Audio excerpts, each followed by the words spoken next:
Assalamualaikum warahmatullahi wabarakatuh. Alhamdulillah, kita bisa berjumpa lagi dengan saya Rizka Turjana dari mahasiswa Akademi Farmasi Yanas Wisada Bangkalan. Pada kali ini, saya akan melakukan sebuah percobaan mengenai kelarutan. Sebelum kita melakukan percobaan tersebut, yuk kita ketahui apa sih kelarutan itu. Kelarutan merupakan jumlah maksimum suatu senyawa atau zat yang bisa larut dalam sejumlah pelarut. Nah, setelah kita mengetahui apa itu kelarutan, sekarang saya akan melakukan percobaan mengenai kelarutan. Pada percobaan kali ini, saya akan melakukan 3 percobaan mengenai kelarutan. Pada percobaan pertama, kita akan mengetahui larut atau tidak larutnya zat terlarut terhadap pelarut. Air, minyak, garam, minyak kayu putih, 2 buah gelas, dan 3 sendok makan.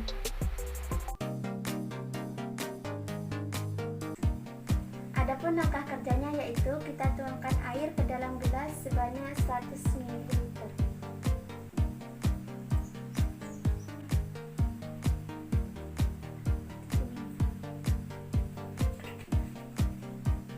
Setelah itu kita masukkan 2 sendok makan garam ke dalam gelas.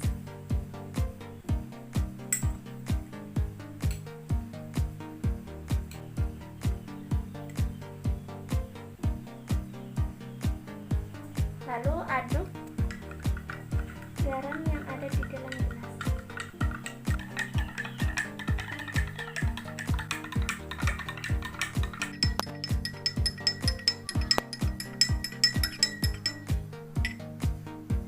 Ternyata garam larut dalam air. Kemudian kita masukkan garam lagi sebanyak 2 sendok makan.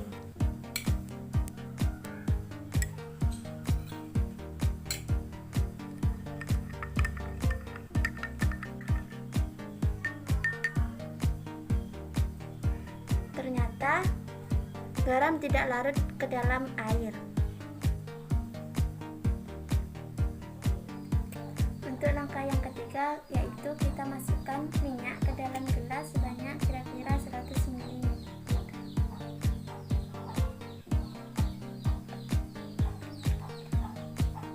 Setelah itu kita masukkan 1 sendok makan garam ke dalam gelas.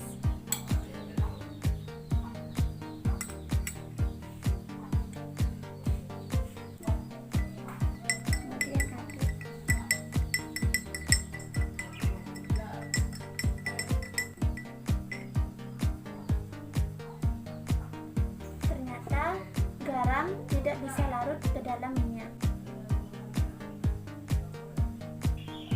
Adapun langkah yang keempat yaitu kita masukkan air ke dalam gelas sama kira-kira 100 ml.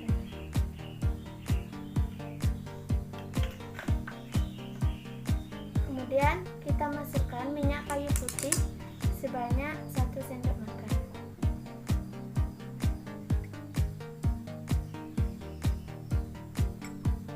Kemudian kita masukkan ke dalam gelas yang sudah berisi air.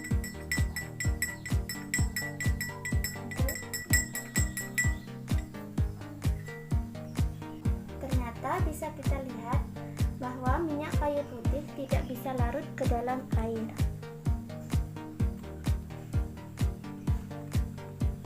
Adapun langkah yang keempat yaitu kita masukkan minyak sebanyak kira-kira 100 ml.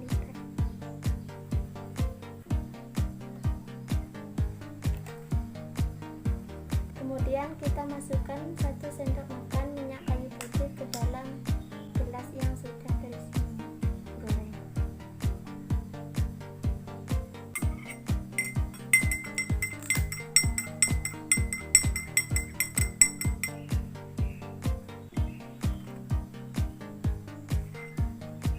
Ternyata minyak kayu putih dapat larut ke dalam minyak goreng.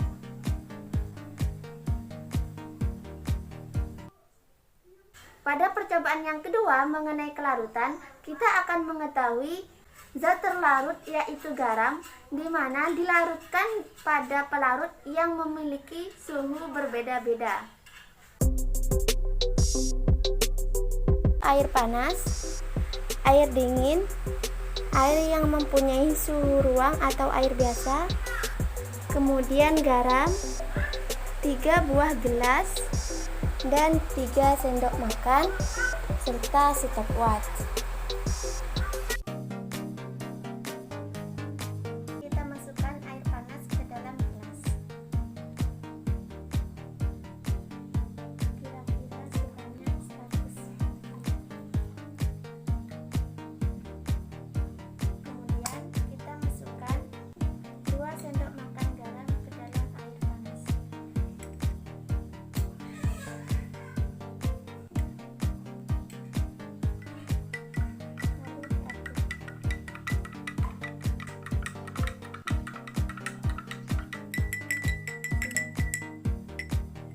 Ternyata untuk melarutkan 2 sendok makan garam ke dalam air panas hanya membutuhkan waktu 35,54 detik. Kemudian kita tambahkan 2 sendok makan lagi ke dalam gelas.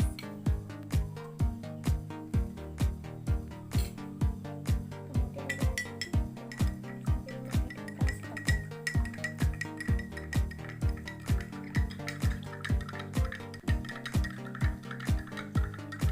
Jadi setelah penambahan 2 sendok makan garam ke dalam gelas membutuhkan waktu 1 menit 16,44 detik.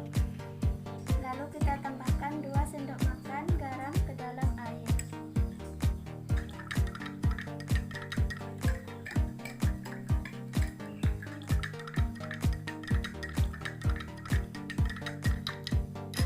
Ternyata garam dapat larut dalam air. Dibutuhkan waktu 3 menit lewat 11,57 detik. Untuk sampel yang kedua kita menggunakan air yang memiliki suhu dingin. Kita tuangkan ke dalam gelas. Kira-kira sebanyak 100. Kemudian kita masukkan 2 sendok makan garam ke dalam gelas.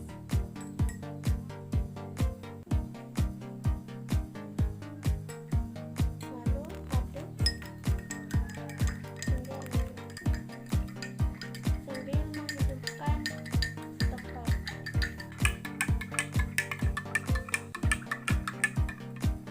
Ternyata 2 sendok makan garam dapat larut ke dalam air yang bersuhu dingin dalam waktu 57,51 detik. Kita tambahkan lagi 2 sendok makan garam ke dalam air. Setelah itu aduk hingga larut sambil menghidupkan stopwatch.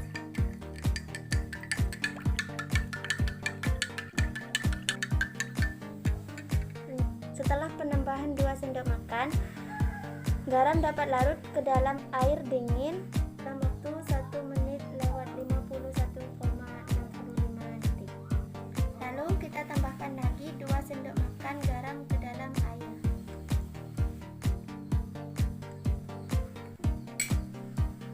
Kemudian kita aduk sambil menghidupkan stopwatch. Ternyata garam dapat larut ke dalam air yang mempunyai suhu dingin, yaitu dalam waktu 4 menit lewat 48,68 detik. Sekarang kita menggunakan air yang mempunyai suhu kira-kira 25 derajat Celcius atau air yang mempunyai suhu ruang, kira-kira sebanyak mililiter. Setelah itu kita masukkan 2 sendok makan garam ke dalam air biasa. Lalu diaduk hingga larut sambil menghidupkan stopwatch.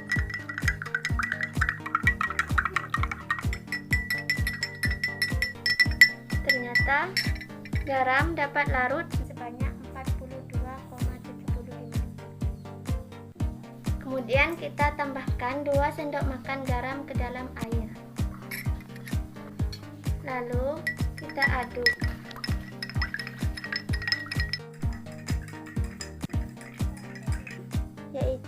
sekitar 1 menit lewat 28,47 detik. Kemudian tambahkan 2 sendok makan garam ke dalam air, lalu diaduk. Ternyata setelah penambahan 2 sendok makan, yaitu dari awal sebanyak 6 sendok makan garam kepada air yang mempunyai suhu ruang, yaitu dalam waktu 3 menit lewat 38,10 detik.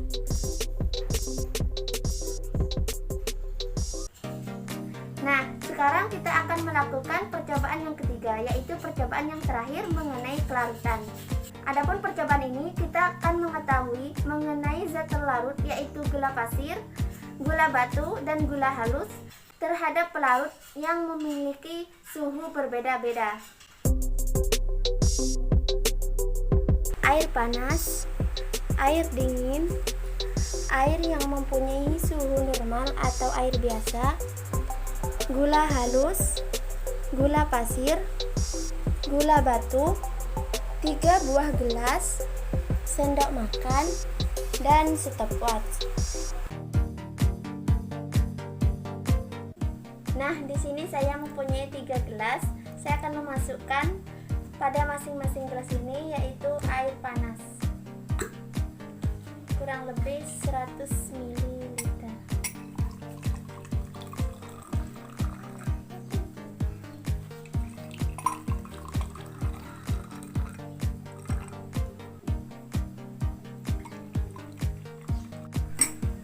Kemudian pada gelas pertama saya akan memasukkan 1 sendok makan gula pasir. Lalu diaduk sambil menghidupkan waktu kelarutannya menggunakan stopwatch.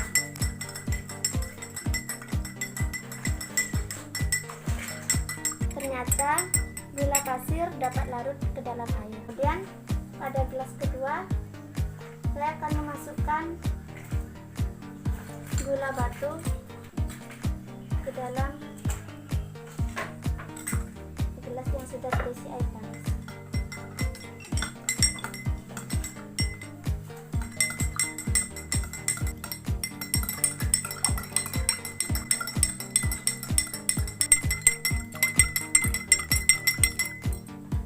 Ternyata gula batu dapat larut ke dalam air panas.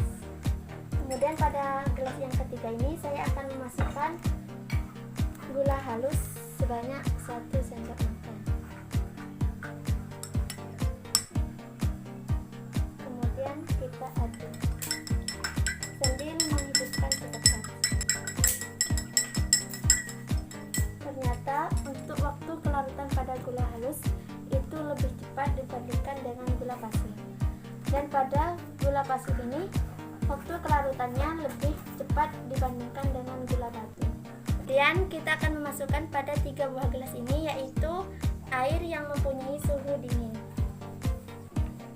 Kurang lebih 100 ml.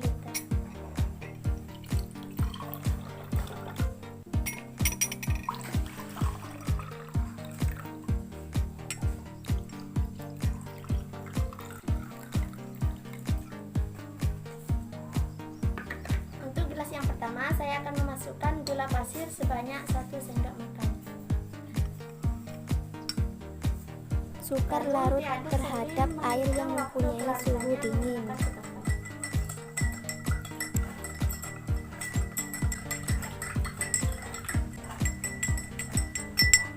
Pada gula pasir ini dapat larut ke dalam air dingin, akan tetapi hanya sebagian dan masih terdapat endapan. Kemudian untuk gelas yang kedua saya akan memasukkan gula batu.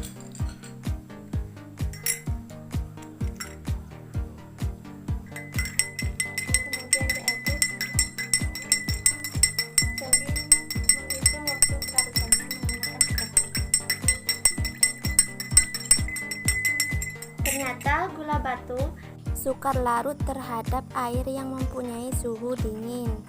Untuk gelas yang ketiga saya akan memasukkan gula halus sebanyak 1 sendok makan ke dalam gelas sambil menghitung waktu kelarutannya.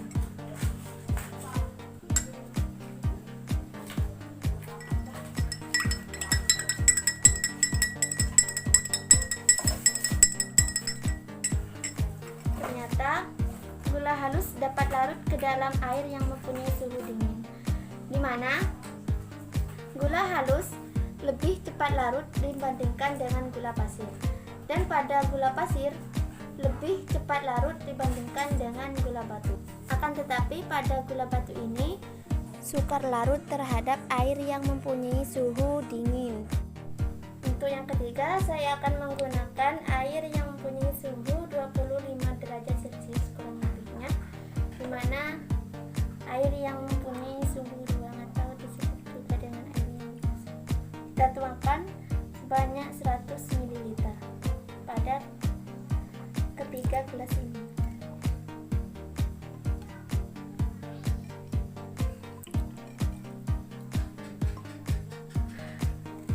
Untuk gelas yang pertama, saya akan memasukkan 1 sendok makan gula pasir.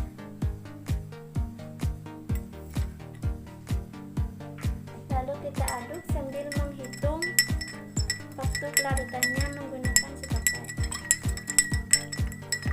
Ternyata gula pasir dapat larut ke dalam air biasa. Pada gelas yang kedua, saya akan memasukkan gula batu. Sambil lalu diaduk, kita hidupkan stopwatch untuk menghitung waktu kelarutannya. Ternyata gula batu dapat larut ke dalam air biasa, akan tetapi masih terdapat endapan. Untuk gelas yang ketiga, saya akan memasukkan gula halus sebanyak 1 sendok makan ke dalam gelas sambil menghitung waktu kelarutannya.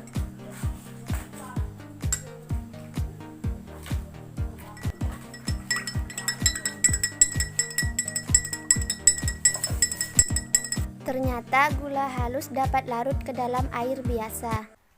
Dapat diketahui bahwa gula halus lebih cepat larut dibandingkan dengan gula pasir, dan gula pasir lebih cepat larut dibandingkan dengan gula batu. Di mana pada gula batu dapat larut akan tetapi masih terdapat endapan pada air biasa. Dari 3 percobaan mengenai kelarutan, dapat disimpulkan bahwa kelarutan mempunyai 4 faktor, yaitu yang pertama ukuran partikel, di mana semakin kecil ukuran partikel maka akan cepat larut, dan sebaliknya pula, semakin besar ukuran partikel maka zat terlarut akan sukar larut. Yang kedua yaitu suhu, di mana semakin tinggi suhu air maka zat terlarut akan cepat untuk larut, dan sebaliknya juga, semakin rendah suhu pada air maka zat terlarut akan semakin lambat untuk larut. Yang ketiga yaitu pengadukan, di mana pengadukan ini akan mempercepat gerakan antara zat terlarut dalam zat pelarut. Partikel-partikel akan semakin mudah, pertumbukan akan terjadinya reaksi.